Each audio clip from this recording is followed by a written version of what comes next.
All right, so thanks for all joining us tonight. We are the Regional Urban Design Forum. We do a monthly program about regional urban design. So we've been trying to branch out and reach all the different areas of our chapter. We are a chapter of 4 counties, from Solano to Napa to Alameda and Contra Costa. So it's exciting to be out here in Pleasanton. It's a place that I usually just drive by, unfortunately, and go to Chick-fil-A and premium outlets, but it'll be great to hear about what's going on in the streets and in the community. So I'm very excited about that. I don't think I have any slides up here, right? Do you have any of my slides, Mike? I do. Cool.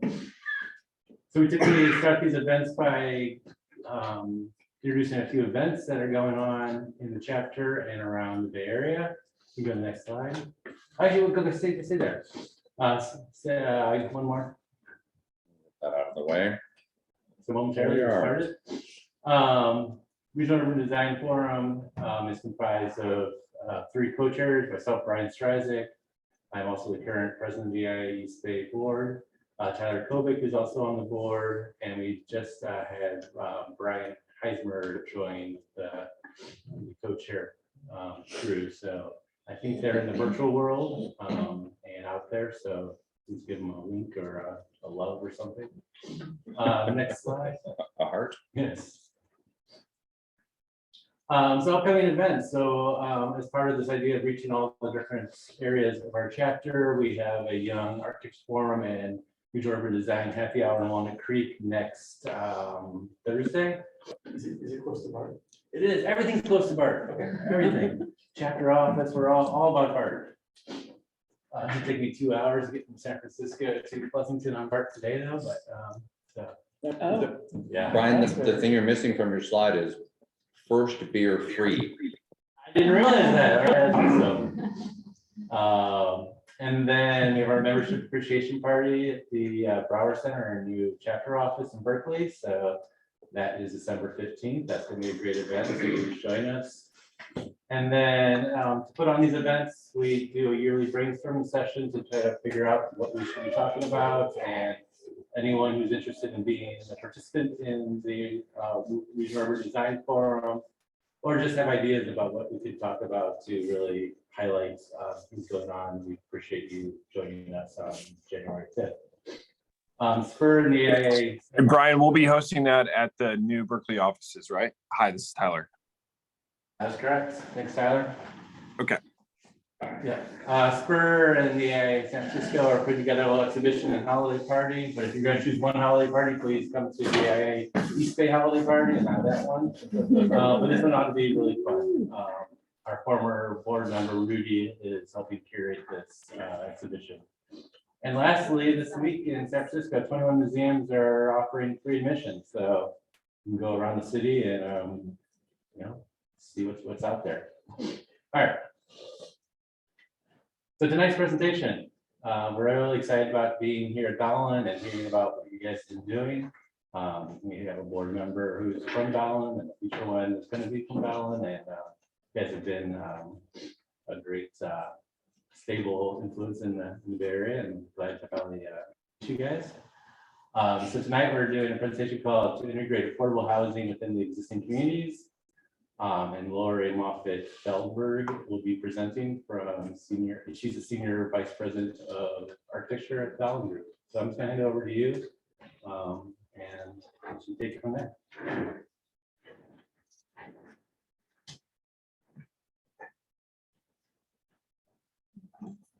Great, thank you. We have a wonderful band here tonight. Thank you very much for the intro and for people coming out. We specifically purchased this building about 16, 17 years ago because it was across the fence from BART.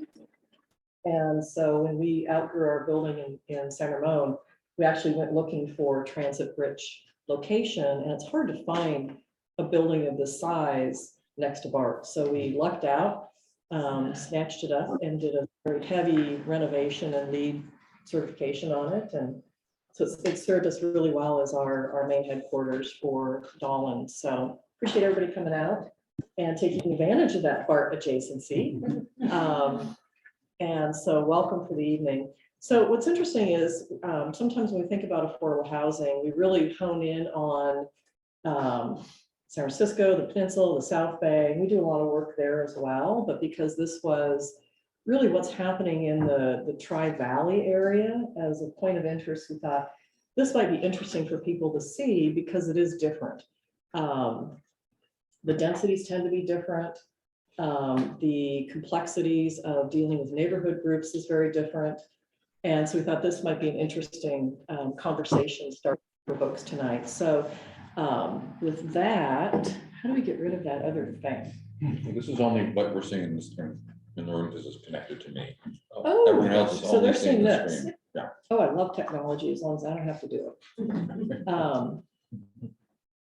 So there is a specific challenge with integrating what tends to be a denser and affordable project within an established neighborhood. We have to realize that we want to do these projects. We understand the need for housing and affordable housing in particular, and we see the big picture. But we also have to realize that when we're going into established neighborhoods, there's people there who have been there their whole lives. It's their greatest financial investment. They've raised their children there. They're very emotionally attached to their communities as they stand today. And so one of the things you'll hear over and over and over as I go through these projects is a sensitivity to the approach to community outreach. It is really key. Most neighborhoods that lean towards a more suburban environment listen to their neighborhoods. They're not used to density. They're not used to a lot of development. And so as architects, we can really support our clients through understanding the dynamic of a neighborhood and the dynamic of human emotions when you start trying to change their environment.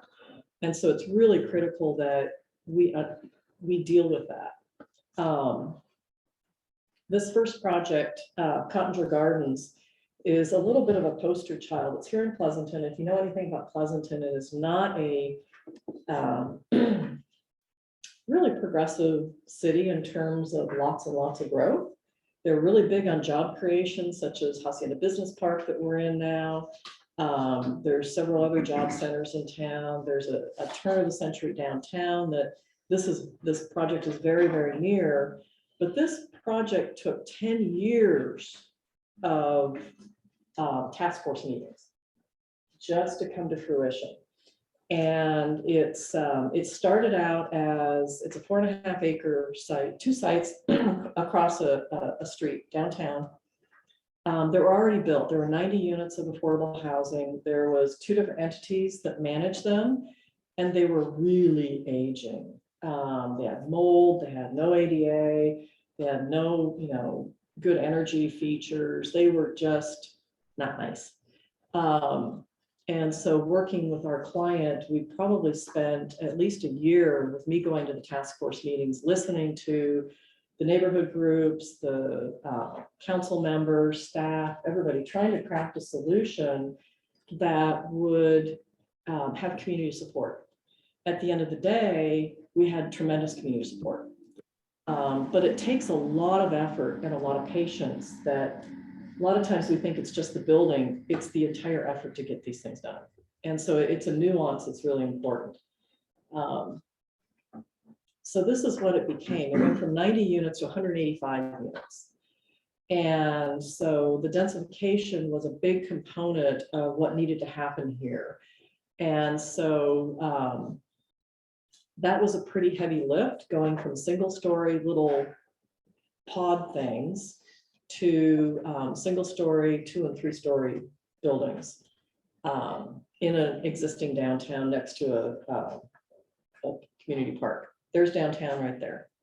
So it's in a great location for services and amenities, very amenity rich. So here's the zoom in, kind of the before and after, before on the left and after on the right. You can see the sheer change in density.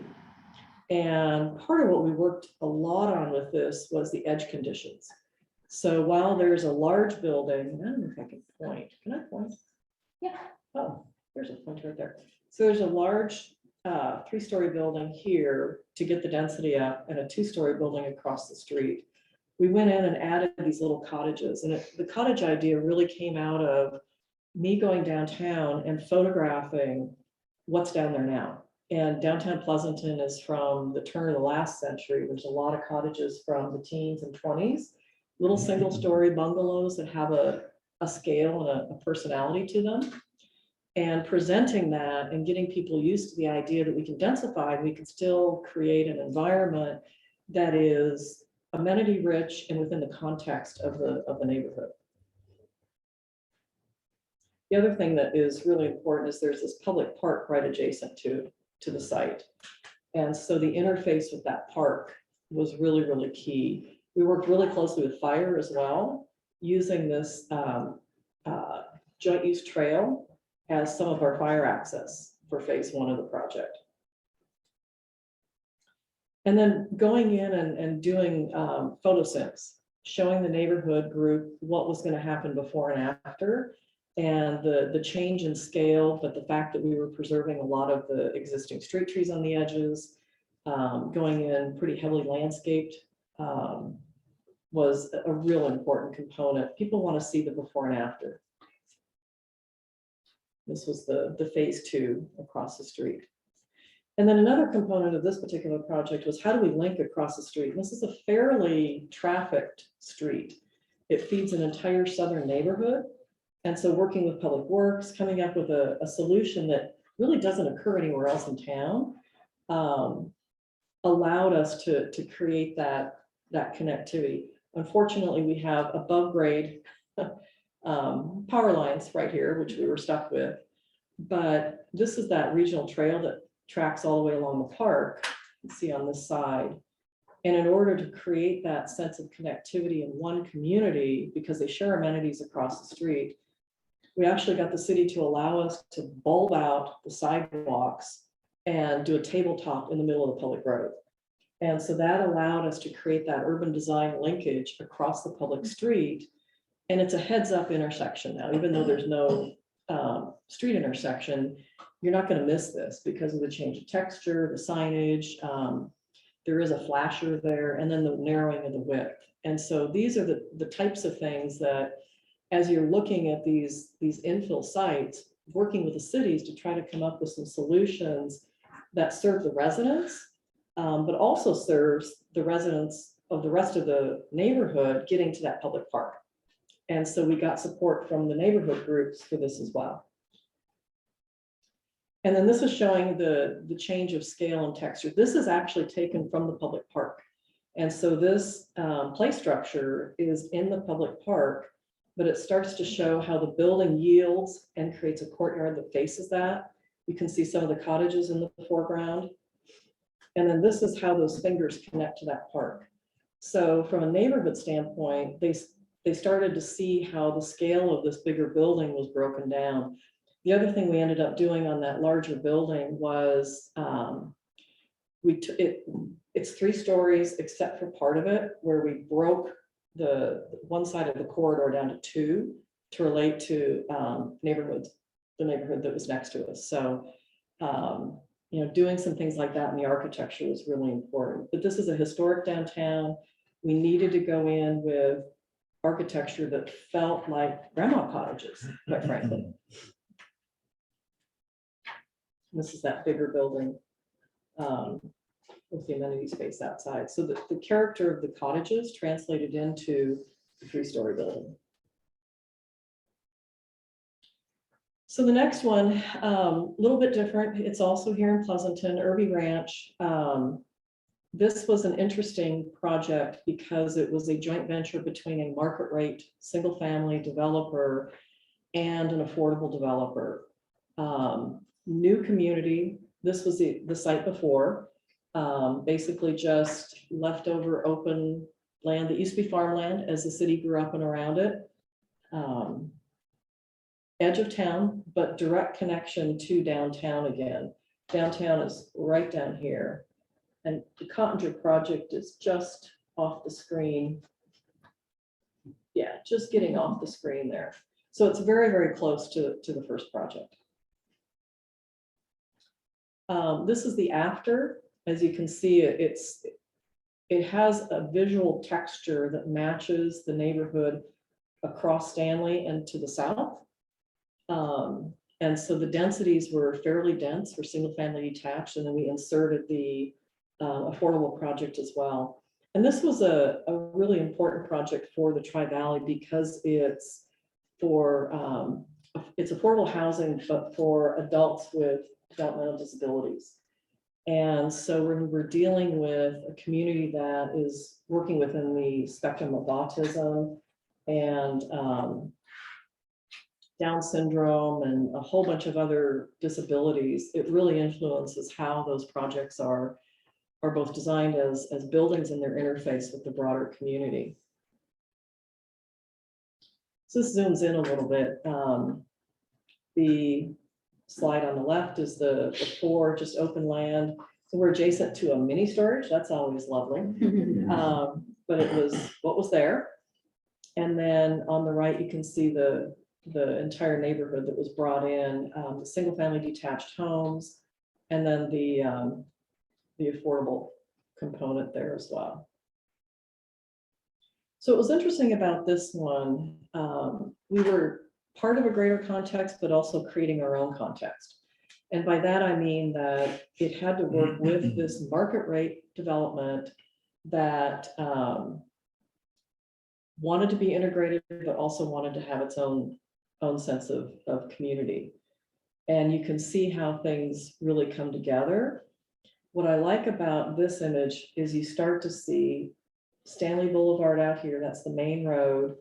We preserved the large oak trees that were available on the site, and then did open space connections through the single family neighborhood, that there's a gate connection here into the amenities for the special needs affordable community. And so what this did is it provided a sense of integration, not separation. We didn't want people walled off from each other. Everybody's part of the same community. And that's a really important perspective when you start looking at new coming up together. These were both constructed about the same time. So the affordable community was coming up at the same time they were selling market rate homes at $1 million a pop. So it was really important to people coming in and buying to see the integration of the community and how that was going to be part of their overall living arrangement.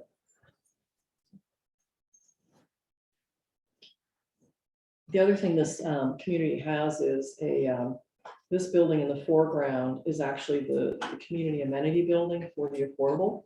And in it is a full commercial kitchen that was set up to be able to serve meals to this population, which it can be pretty important as well.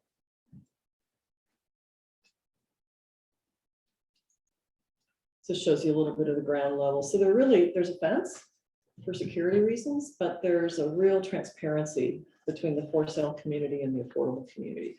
And the architecture is first cousins. Again, downtown Pleasanton is very traditional. It has kind of this agrarian history to this particular site. As part of the market rate, there was a house that was not on the historic register, but deemed important to the city and the community. And so that was the architectural character that everything sprung board off of. And then it turned into a nightmare to try to upgrade and renovate, and just a money pit. Can I ask a question? Sure. So are all these individual buildings, or is it interconnected? Like, is it just articulation here, or are they, like, as far, they're little Tech 5 buildings? They're all 3-unit projects, or are they all like? These are single family detached for sale homes. Okay. And then this building here is the start of go back a slide.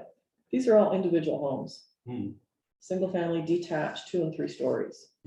A mix of alley loaded and front loaded, depending on what the street condition was.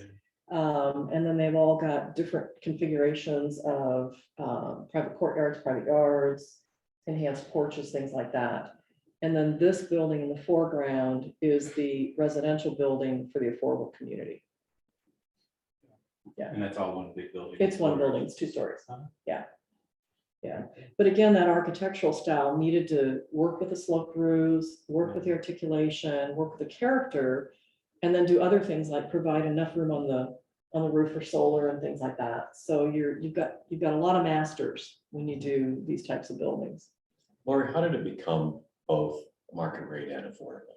And was there ever a chance of this becoming all affordable?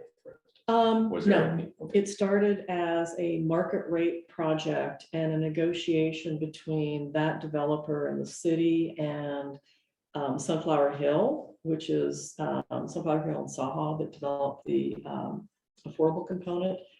And the affordable component was integral to the entitlement.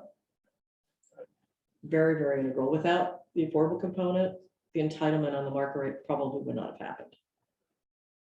So another one that we went through, entitlement was probably a good year and a half on this. So this was all pre-state legislation. So didn't have the advantage of the state bills we have now. So as opposed to the affordable becoming an obstacle, it was actually the thing that made it happen. It did. In this case, It did. but sometimes it's a problem, I guess, in some communities. You know, it depends on the community. What we're doing now is, depending on the general plan designation and the zoning and the location, the transit, and everything else, we're pivoting to using the state bills. And so that's taken a lot of the entitlement risk for affordable housing out of the equation. It doesn't mean the neighborhood groups won't come out against you, or, you know, staff or politicians or whatever, but it's made it a lot easier. So this last one is in Livermore. Again, another clearly infill site. This site has, it's just over 2 acres. There is a historic house on it that goes back to the founding of Livermore. In fact, I think the owners of this house owned all of this developed land around the house. And it was sold off over the years in different cycles. It actually dates back to one of the Livermores. So it's a very important house in the grand scheme of Livermore. So one of the founding families somehow was connected to this house. On the flip side, you can see the big retail that's come in across the street. There's a Home Depot, there's grocery, there's a lot of services. And this is, again, another 100% affordable housing for adults with developmental disabilities.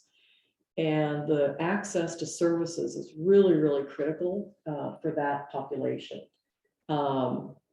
Because it's not assisted living, these are independent apartments. A lot of these folks will work like at a Home Depot or a Safeway. They'll go to job training, and so access to transit and access to opportunities for this type of employment. A lot of those employers actually have programs where they will look to hire folks that, you know, need that opportunity. This was another one that I spent a lot of time in living rooms of people of these surrounding houses. Tremendous public outreach on this, because again, it was the last piece of a very established neighborhood, and just helping people understand how the site can be developed in a sensitive manner that doesn't impact their lifestyle, their property values. They're raising their kids. Took a lot of time and a lot of meetings in living rooms. I mean, we had the big community meetings, but it came down to meeting around the kitchen table with a whole bunch of people. And so when you go into these sites, you just have to be prepared for that and be okay with it.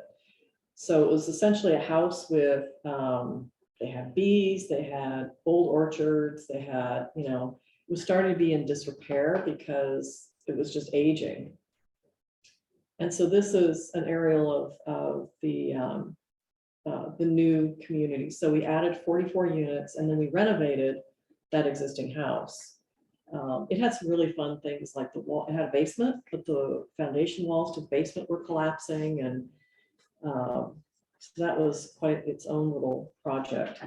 But the other thing to notice on this is it's a different type of project. Had we gone in with one building, that would have been far more efficient from a construction standpoint, management standpoint, everything else, the neighborhood groups would have gone nuts.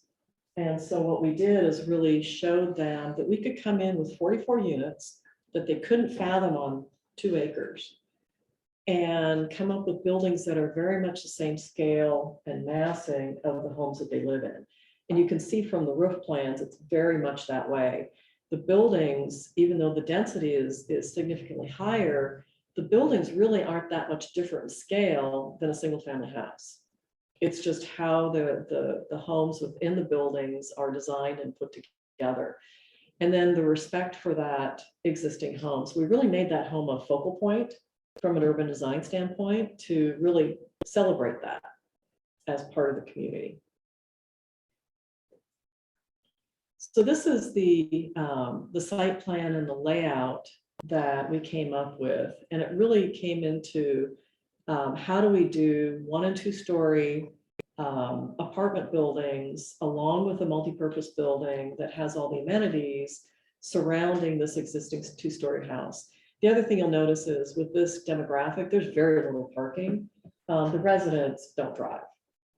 Predominantly, they do not drive. And so this is really management, guests, caregivers. That's the other side of this is you have a lot of folks that are coming and going, providing us different levels of care. With this demographic, you'll have everything from people checking in occasionally to 24/7. Somebody's coming and going.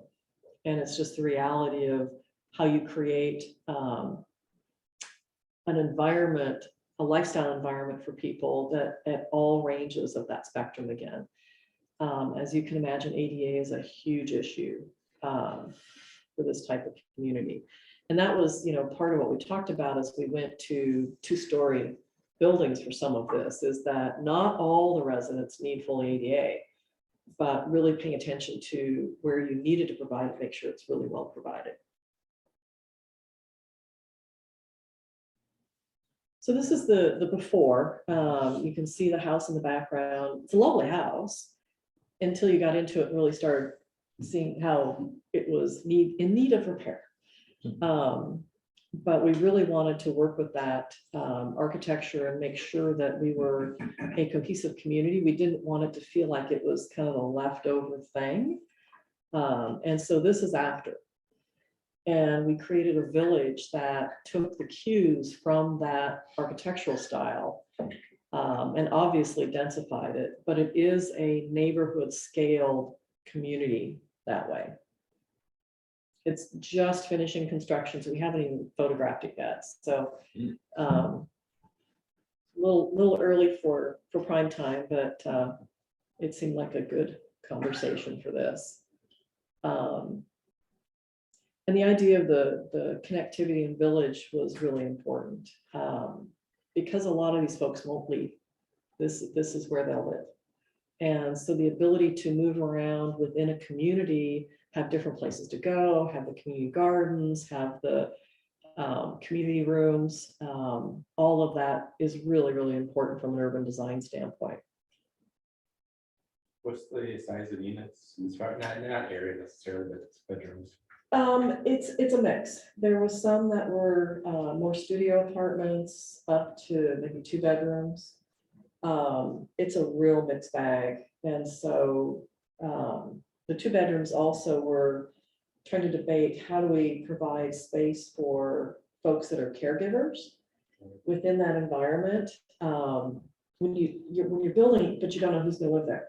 Right. And with fair housing, you don't necessarily get to choose. You end up on a list and you kind of go through the list. So it's trying to directly design for an end user is very difficult. You have to try to bake in some flexibility and really understand who are the people that are going to come and live here eventually, and just try to meet that. Mm-hmm. So It looked like you gave back quite a bit of setback facing the existing homes. Can you go back to that slide? And what was your negotiation there? Can you explain that? Go back one. Oh yeah, that one. yeah, so there's a real big grade break. This whole kind of tan area here is a downslope. And so when the neighborhood was built, just the way the neighborhood was constructed, it ended up significantly higher than this site. And so that's a pretty steep slope there. So those homes up above really look out and over us.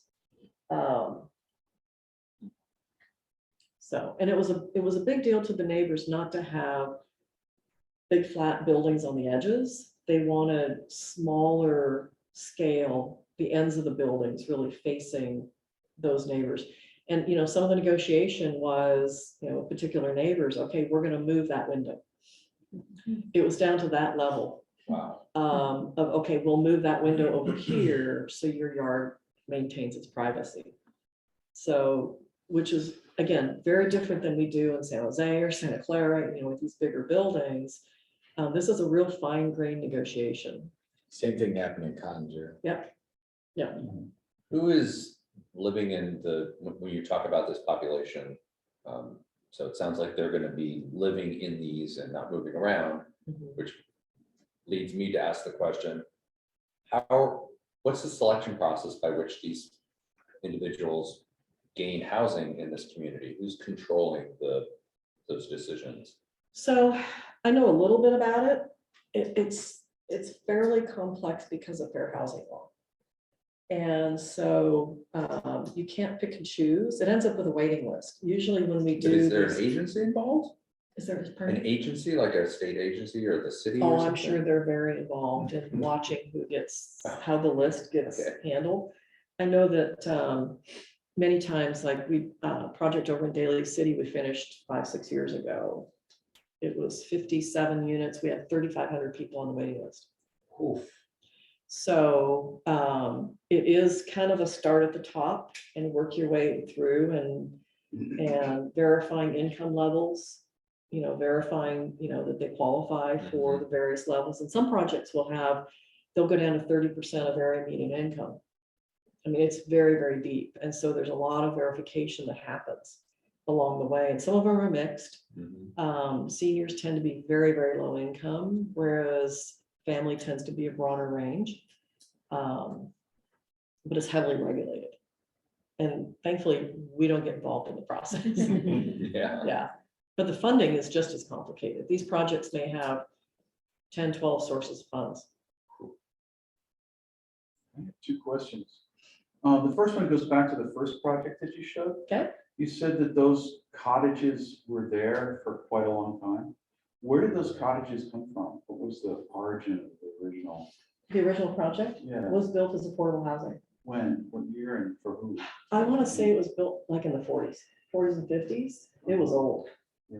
Kind of a post-war almost Yeah. style of architecture. Yeah, Who were the original residents that was designed? affordable seniors.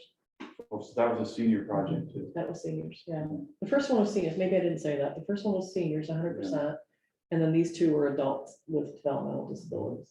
And then my second question is, so the neighbors obviously are concerned that there's something coming into the neighborhood that's other than more single-family houses, right?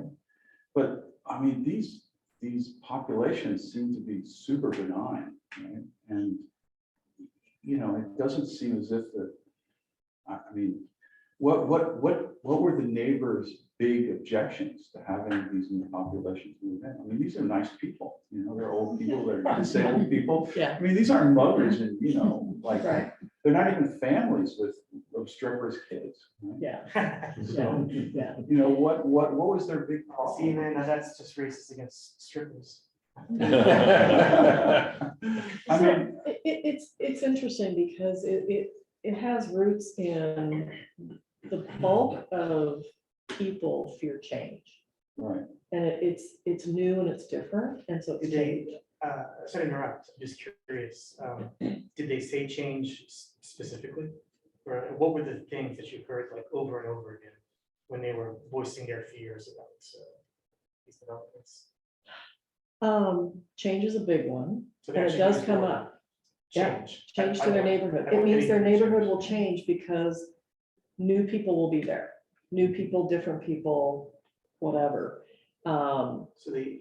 It's an education process is what it really becomes. And it's a it's a heavy listening process without judgment, because that's the trick. People can tell if you're judging them. Right.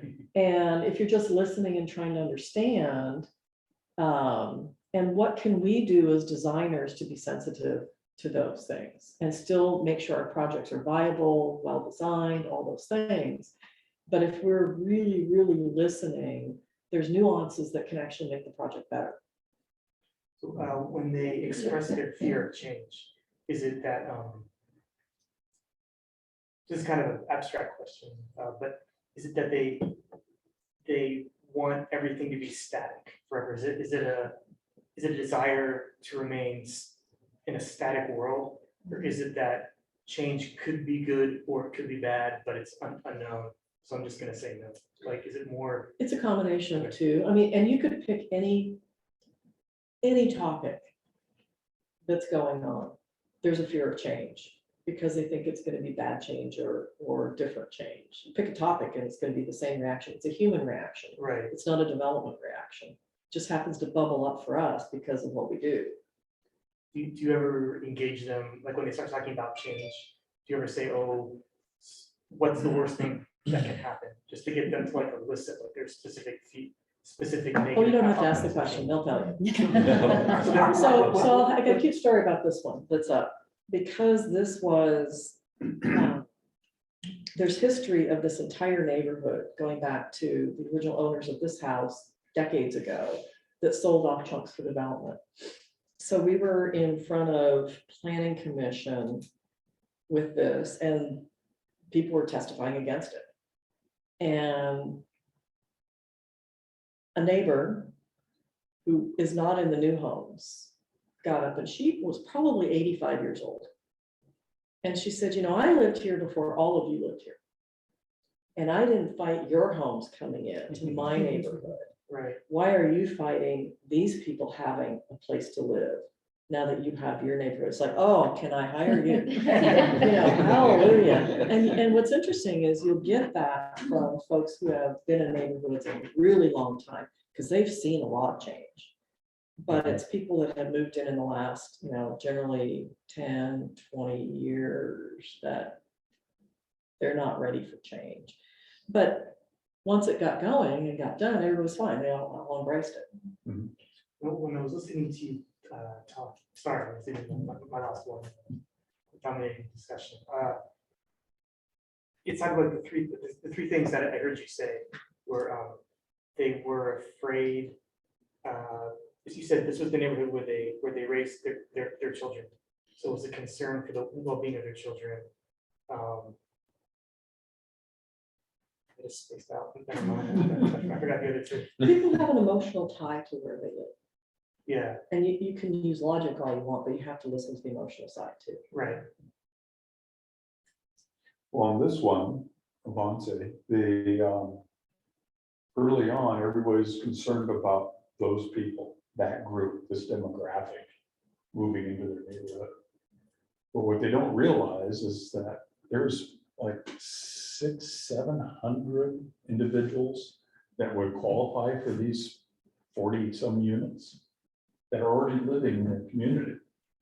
They're not outsiders, they're already there. And they're worried about people coming into their community that are different or have special needs. They're already there, they're just hidden in somebody's houses down the street. Our little townhouse group, in our little cul-de-sac or townhouse, there's 12, 14 units, and we have 2 people that are on the spectrum within that little group. So these people are out there in the environment already, Where we live. and they're just not exposed. They just haven't been exposed to the rest of the demographic. They're trying to protect. That's what you said. Their children, their property values, and public safety. Those are like the 3 things that. Oh, everybody's always concerned about safety. Yeah, and if it wasn't safety, it'd be schools and traffic, schools and traffic, schools and traffic. Except with these 3 projects, you don't have that. No traffic, yeah. Yeah, for schools, really. You said that one of the concerns was property value. You hear that a lot, but in Cottinger, you said that you sold those, the developer sold the single family units for $1 million? Oh, Or did it, or Irby Ranch, yeah, Yeah. did that affect the value at all? Is that actually true, or is that a common misconception? It's just misconception. Yeah, but I think it, I'd like to think that because it's a very seamless, lovely neighborhood for anybody to live in. It was very invisible that there was density, from their lifestyle and their ability to enjoy the neighborhood. May have actually raised the prices. Yeah. Well, around the Quality of area, that yeah, project. yeah. Yeah. That's the key, that is to make the edge condition match the density and like the scale, the typology of the existing neighborhood. Context is really important. The high dense stuff isn't in the middle, Yeah. so it's kind of shielded. Another thing I really like about these projects is the integration of the landscaping and the building design. Yeah. What you're dealing with here is campus. Exactly. You've got like paths, you've got trees, you've got gardens, you've got entries that you don't walk directly to your car, you don't have a bunch of garages. It gives you the chance to actually make something has more of a place-like quality. And, I think that would be a huge selling point to the neighbors, just, to educate them, to say, hey, look, this is gonna be a nice place. You could actually come over here and walk around, and you might really like it, right? And it's not gonna be a mini mall, and it's not gonna be a junior high school, and it's not gonna be, a mega church, or some of these other things that you could get on this site. right? Or fenced off other units that you can't use. So we're all about placemaking, and you're right. Actually, that is a big selling point, that you're creating a place that people can actually enjoy more than just the user there and on site. I think you mentioned that the one on the screen right now is Cottinger. And that there was a push to lower the height of that. I think maybe you had it up to 4 stories at one point, or you had the whole thing at 3 stories. Yeah. And there was pushback to lower it. Afterwards, we heard, hey, it's not so bad. It could have been all 3 stories. Yeah. Why didn't we have more Yeah. units? What about all these units? Yeah, Yeah. you let a Yeah. lot of units go. And so I think that there's some education as Yeah. well that probably has to happen Yeah. with the neighborhood. Lori, I have a question for you, though. Uh-huh. It sounds like every one of the comments, there's an element that I'm hearing, which is there are architects and engineers and salespeople and developers, but you really have to be a storyteller. Yeah. You're going into different audiences Yeah. with different concepts and trying to tell them something that doesn't exist yet. Yeah. And, share a life story of, this could, why this is good. And I was just really impressed by every time you said it, like, and we had to do this, and we did it over the kitchen table. What is that just in these projects, or are you finding that in this space in which you guys work, that storytelling is a key skill set for anyone working in this? I think it's Lori's the master. She's dealt with so many land, green space basically, Yeah. right? So, You haven't lived until you've brought 6,000 homes into a community of 4,500 people. That's community outreach. Yeah. It's really important. And like I said, the state legislation is making it shorter, but we're still doing community outreach, even for the high density stuff we're doing in the South Bay or Peninsula or wherever. It's not as tactile as these projects were because of the neighborhood groups. I think when you get more urban, they know it's coming. And they're used to it happening in San Jose or Santa Clara or Sunnyvale or, Mountain View. They're kind of used to it. But they still want to have their say and be listened to, even in those types of neighborhoods. Yeah. So. It's just interesting so we're building stuff and we're doing great things for people, but still you've got this balance of Mhm. communicating correctly and Yeah. even when it's, are you finding now that the laws and codes are making it a bit easier that, is that smoothing the way in the sense that people are complaining less? I think it depends on the location. There are cities that are easier to work in because the cities, both all the way from the mayor through the councils, through the planning commissions, all the way down to staff, they've accepted and embraced growth and density. as have many of the neighborhoods, because they are kind of the core Bay Area. When you get into more suburban areas that, I mean, just looking at the aerial photograph, not a lot of density in Pleasanton. Mhm. And so when you start bringing density, you've got to really pay attention to the edge conditions, the context, and really work that conversation in. Even you could probably drive over some folks legally, but it would not be a pleasant experience for anybody.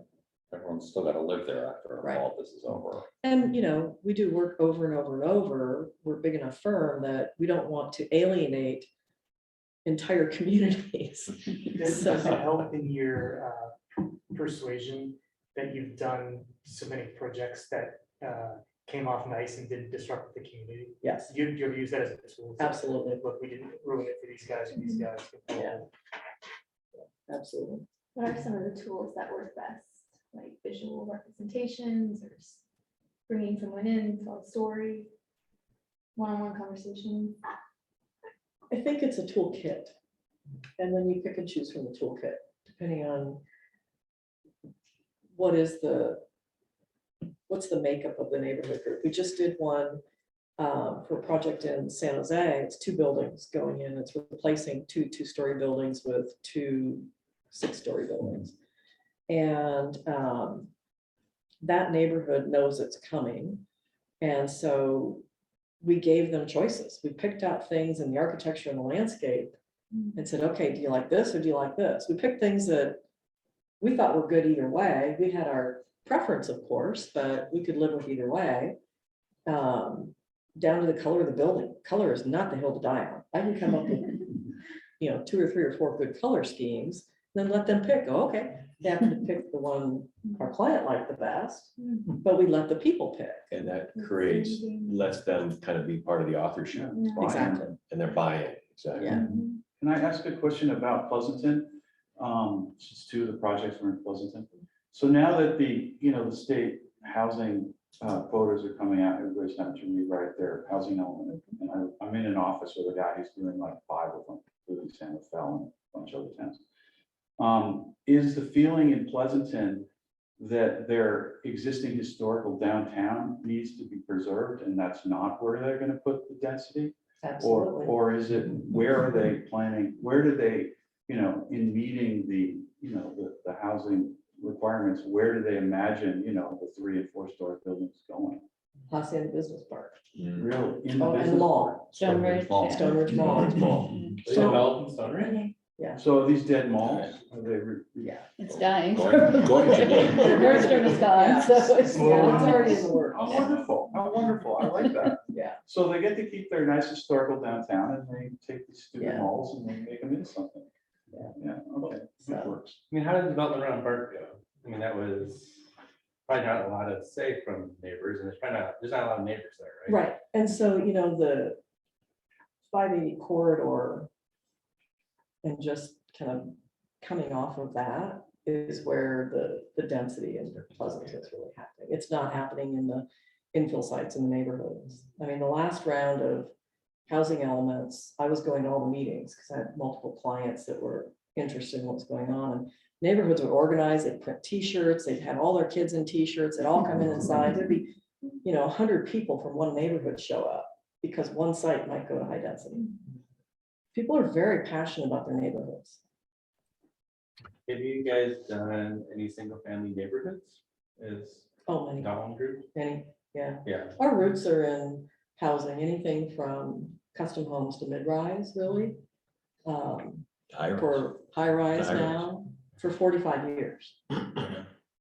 So, So in those neighborhoods, I mean, you're establishing that, right? You're setting the groundwork for people to oppose projects around you, I guess. oh, Or not, no, we do sorry. large-scale master plan Yeah. communities too, where phase 1, where we've done the planning and the architecture, we've now brought in opposition. Yeah, right. Yeah. Phase 1 opposes phase 2, Yeah. opposes phase Yeah. 3. Right. And there's several layers of, like Livermore, for instance, has Yeah. high density or low density, but townhomes and apartments. Has some And a high senior density too. component, I think a senior component anyway, and then also has commercial, it has a library, it has a lot of other pieces are part of that. It's not just. Can you argue with people that, look, we're bringing in bigger buildings, we're gonna have more people, that means there's gonna be more public amenities? Do people buy that, or do they oppose, So I would rephrase and probably never argue with anybody. Well, I know, obviously, but, That's- is that a line of argument that you find that people will accept, or is that something that they? It helps once they've accepted the fact that something's going to happen. uh, There's levels of acceptance and levels of opposition. Yeah. The hurdle you've got to get over is really go, no go. That's the big one. Once you get to go, now you can negotiate all those things. Yeah. But you've got to get past go, no go Mm. first. Well, but Hey, I guess. hey, everybody, it's Brian Hasmer with INFT3, new road co-chair. Quick question, so good follow-up to the go, no-go was that there was really no discussion about tax incentives or why one project picks a certain municipality over another. Is there something happening in Pleasanton other than land that can be built on? Are there tax incentives that they're offering? Or are there any other things like that that kind of go into these developers picking one site over another? Because, money talks, money gets these projects done. But sometimes that's the ground floor that I feel a lot of people are looking at. Who's going to give what to help them get the project built? Was there any of that? So Cottinger was a redevelopment project, not redevelopment as in the state Yes. agency. Yes. It was already affordable housing, and it was a developer RFP that our team won the RFP that the city put out to get more affordable housing on these two sites. And so the city actually had money in this project, millions of dollars in this project to make it happen. Irby was a private developer who wanted to build the single family detached. And so the affordable component was essentially the way they got that approved by providing the land for that project. And the Avance project was a straight land sale. So it's all over the map. Can you talk about TCAC or anything other? Can you talk a little bit about the tax incentives? So there, TCAT tax credit financing is not really tax incentives to the developer. It's tax incentives to big corporations that then the money goes into these funds for affordable housing. They buy the credits. Right. They buy the credits and then give that money to the developer. Right. And that's a competitive process. And so there's 2 rounds a year for TCAC, and then there's SIDLAC, disaster credits, there's like all these different funding sources, and it's all competitive. There's 4% funding, 9% funding. And so they're constantly applying for funding sources. And that's where all of the soup comes in. Most of the time, they won't get enough money from TCAC to build the whole project. They just won't get funded at 100%. So they'll go looking for some other source of funds, whether it's bank loans. There are a number of financial institutions that have pots of money really set aside for affordable housing. It's part of their company DNA to do so. Some bigger banks do this, and they're low interest loans, basically. So, each project is going to be a little different. The nonprofit affordable housing developers will be more concerned with, is there money from the city agencies to go into these projects than the for-profit affordable developers. There's both. One of the things we're finding on some of the projects is that if the city is offering a free piece of land, that land is not really free at the end of the day, because a lot of times when you take state or city money, then you're pushed into a labor agreement All the for time. prevailing wages. Yeah. And so it might cost your project, 30% more by accepting free money or free incentives from a city. So you kind of have to weigh that also in the process, whether that's at the end of the day, what's your net gain out of it? And everybody around the table here knows that the city wants to have as much of the burden for all their other things, pet projects they want to do all over town. New developer comes into town, they're gonna try to load as many of those things onto that project. School taxes, parks, street improvements, intersection improvements are gonna try to be put onto those newer projects, whether it's market rate or whether it's the affordable projects. Their goal is to get as much out of that project as they possibly can for the community benefit beyond just the project. So it's the idea of what the city provides as an incentive. It seems like they almost get it on one side and then take it on the other side. So what's your net gain at the end of the day? Like throwing the hook out, and then you yank it in. The state of California has done the same thing. Our goal is to really do the placemaking, make these communities live, and how do they reach out, back out? They're not just stop at the street. How can we engage the rest of the community into those with the walking paths, the engagement with the park on Cottinger? It enhanced the usability of that public park with the infrastructure we put in on the edges to get people back in there, more accessibility into the park from a wheelchair type access and life safety for the EVA access back into those back areas. So, that project did provide a lot of amenities into that community right there. Going back to that original question then, though, I think the majority of the people who are developing these specialize in developing affordable housing, either for profit or nonprofit, is what you're saying. And so, that's kind of where it starts. We don't go out as the architects and find properties and find people to develop them. But it's like, once you have that piece of land, how do you help the client make it happen? Blitzing around the table here. Anybody on the call have any questions? Is there anything in the chat, Mike? I see one chat. It's no, it doesn't matter. Okay. Yeah. It's me and Tyler. So. Tyler, do you have any questions?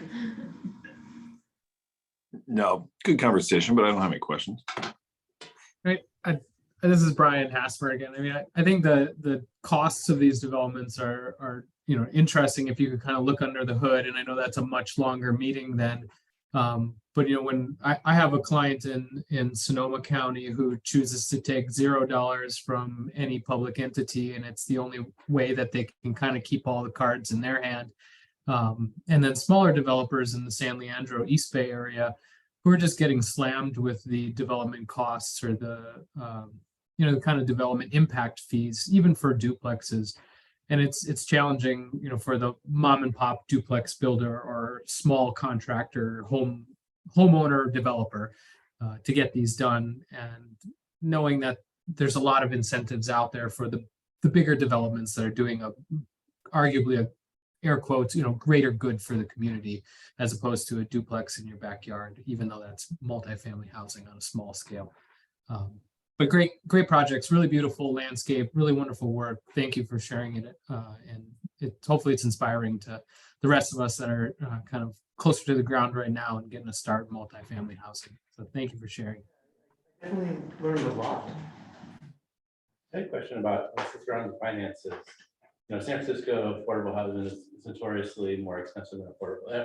The affordable housing is more expensive than market rate housing. Is that the same model out here? It's not because amenities are smaller units, so you have more kitchens and bathrooms. I mean, there's a lot of reasons for it, but is that a similar formula out here? It has to do with prevailing wage.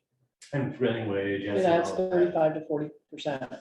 And the minute you take public funds, you're into prevailing wage. As soon as you use SB 35, you're into prevailing wage. And so that's what happens. And so you read, everybody's read those newspaper articles, of the cost per unit on these things. And it's wackadoodle. And I've reached $1 million. It's really wackadoodle. $1 Yeah, we haven't had that, not with any of our projects, but. The one in Napa doubled, basically building the same building a second time in the last 5 years. Yeah, it was priced in 2018. And it was 14 million. We took it over to Sonoma County and this year, and it came in around 31 million. Big difference is, well, of course, the time, we're talking 4 years, but I mean, the same number of units, generally the same building. You had public money coming in, and you had that 30% kind of upcharge for going to prevailing wage, whereas the first one wasn't. And a There's couple some million private dollars in grants. site work. There's like there's 2.9 million extra in some weird site stuff that had to get handled. But you're still talking about a huge increase, double increase in 4 years. 50 units for. As a GC in Oakland, I also have seen, I would say my wages have gone up about 70 to 80% in that time. So that does make sense for the cost increase that you're seeing. We are currently doing a build, and I'm actually AOR for a micro unit project in Berkeley, and the client, a developer, has decided to fund it.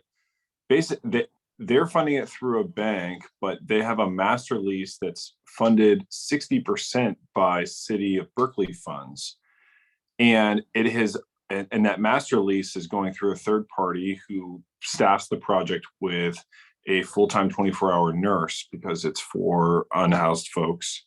And that has avoided the requirement for prevailing wage. Really? Yes, or at least so far. And so this third-party property management company receives City of Berkeley funds, but the developer, but it's being developed privately by this developer. So it's all for services and management versus construction. That's the Correct. difference. Correct. Yeah. So as long as they can fund it through a bank, they can get a really we have extremely good lease terms, and the lease income looks very, very healthy for them. And we're doing 39 micro units that are each 160 square foot each, with one kitchen and I think two full-time managers, but at least one full-time resident nurse, and Kaiser's one of the investors too. So it's an interesting model that is kind of starting to emerge, and somehow house all the people on the streets, and of course avoid prevailing wage. Was Nova and Aurora, they're both affordable. Were they, do you know what the funding sources there, was it prevailing wage as well? For sure they were. They were, okay.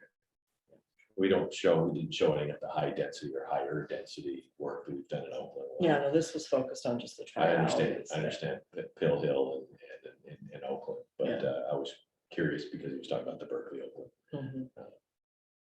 edge there. But permanent supportive housing is tremendously high in services, and so that's where the money flow to that side of things unloads the building management. So that's how they're working that. That's interesting. Another interesting thing on the Conjure is that the city provided a few $1 million, Like 8. 8 million, and extracted about 2, I think it was, in permit fees. Yeah. So- Here you go, we'll get it back. Yeah, it's kind of like, well, what are you gonna do? Yeah. And that money all came from their inclusionary ordinance that allowed people to fee out as they built other communities in town. They'd pay fees to the Affordable Housing Fund in town. Most cities have this. Rather than build the affordable units, they'd allow people to fee out, and so they can collect the money and do a bigger project.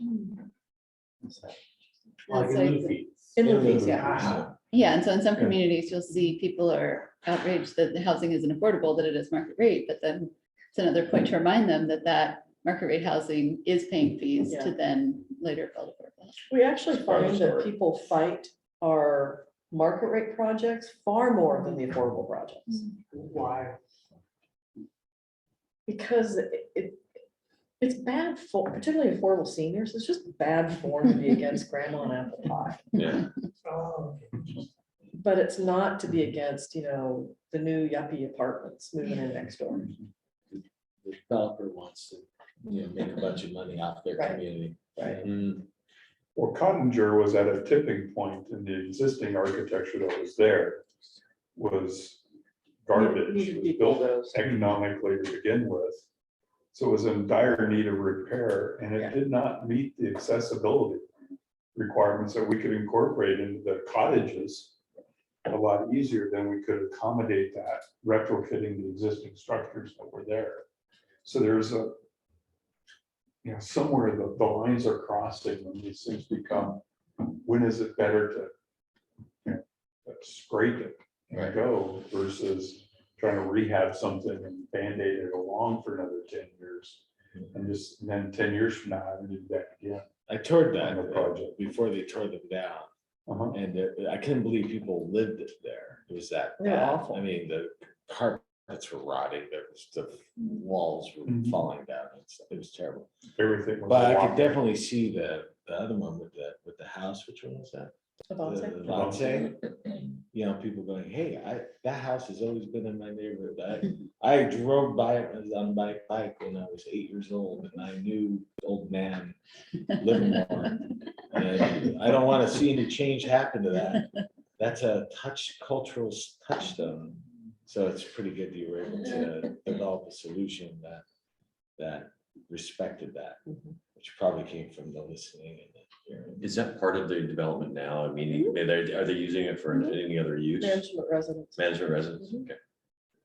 Except that, that house in the logic of when the valley was first developed, probably had farms around, fields It did, around it, yeah. orchards or, Acres of it. yeah. And so the big change that happened was not, the house is still there. Big change happened, plowing down those agricultural fields and putting all those single family houses in.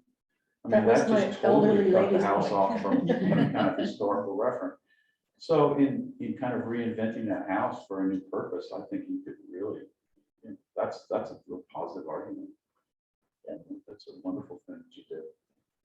Even if you're just using it for management residence, you use it for, common space, meeting rooms. And things. Is there movement in the area to kind of preserve the green areas around? Because I remember I moved here in 2000. And Tri-Valley's has developed a lot, right? It's a different world over here than what it was back then. Yeah. Urban And development. no, Oh, yeah. new Home Depot, I don't know, there's Home Depot in Livermore, Livermore is almost to the windmills now, it's pretty much all houses, so, there's the idea of just taking all those and building higher density, and you could add more green space for a longer period of time. Is this a conversation or is it a conversation that's going on at the city level or planning level in the area, or is it really? So Livermore is densifying downtown. The area around downtown, we have several projects in downtown Livermore that are higher density.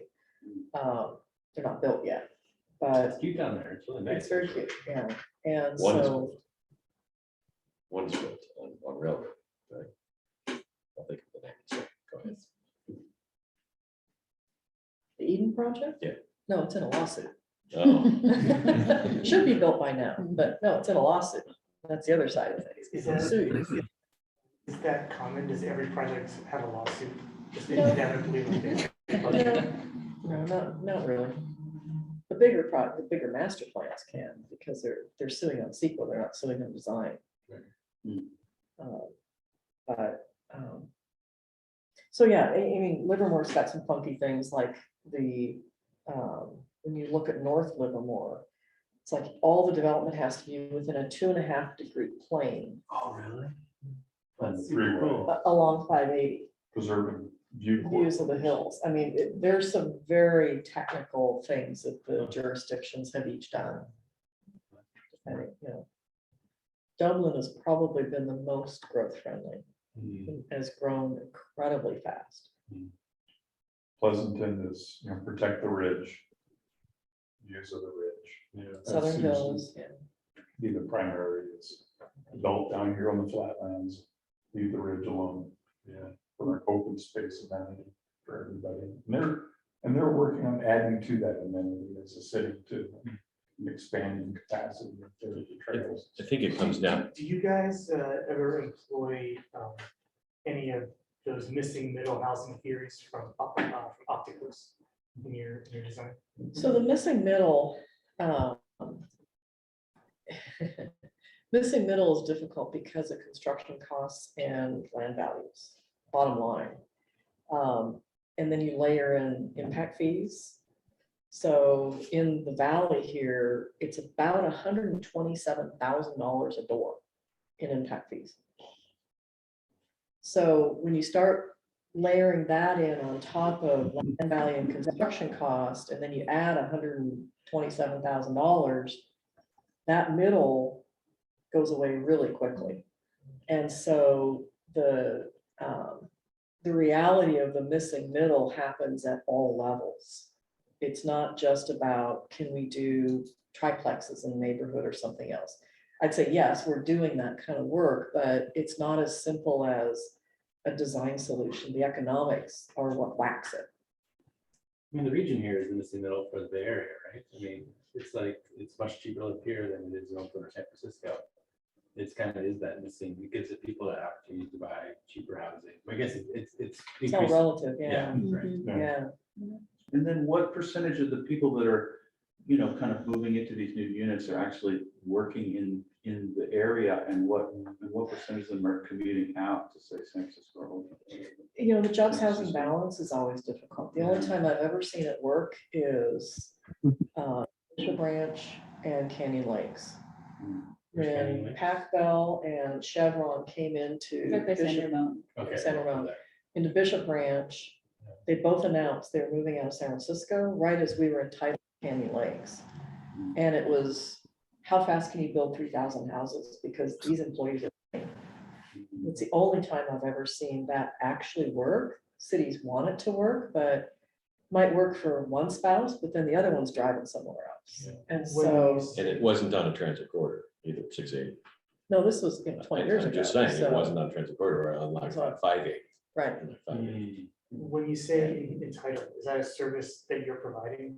Is it something that the client is doing? Entitlement from our perspective, from a master planning or architectural standpoint, is the design and working with the client, the jurisdiction, and with the consultant team to get the approvals. And so we tend to be on the front line of that. Any big closing comments or questions? Is it fun to come out here on BART? Yeah. It was actually, We're yeah. not that far away out here. The beautiful picture of Bayfair when I transferred, it was really cool. You can't miss your stop because it's the end of the line. Just get off. They'll wake you up and pick you up. Maybe that's the final question. Are they gonna ever extend BART? Yeah, we- Yeah. It's already, The DMU line is gonna happen. There's a bridge line that's gonna happen, but they're not gonna extend BART. Like Antioch, like that's where you changed. It's the Valley Link, and so it'll extend out. And it's already planned and the funding's coming in, and Livermore couldn't get out of their own way between, do they want it downtown? Do they want it on 580? And so that kind of all blew up. And so the short answer is no, BART's not extending, but Valley Link will provide the link all the way out to Stockton and connect with the ACE train that goes downtown and then to San Jose. but then you've got a loop. Part of it is south to San Jose. Not from here, Let's go. back to. Back out to the East Bayfair. Bay. Bayfair Mall, Yeah. yeah. It's like trying to get to Walnut Creek on BART, Yeah, all the way around. but they do run buses between the Yeah. BART stations. We've had people use those to commute down. Mhm. Yeah, in the Hacienda Business Park, you get a little sticker with for free access to that bus that goes between Walnut Creek, BART, and Oh, We used to say that we could go to our China office from this office to Beijing, all in transit, mhm, or Shanghai as well, all in transit. mhm. We could literally go to the San Francisco airport, to either one of the Shanghai or Beijing, Bullet train, to a bullet train to our downtown. So it's one thing we pride ourselves on nearly all our offices, is being very close to transit. I want to thank Dahlin Group for having us here and giving a really provocative presentation and stimulated good conversation. So Great. thank you, Lori, and other Dahlin Group, I guess it's a couple of you here. Thanks Yeah, for coming out. Yeah. Thanks, thank Lori. you. Yeah.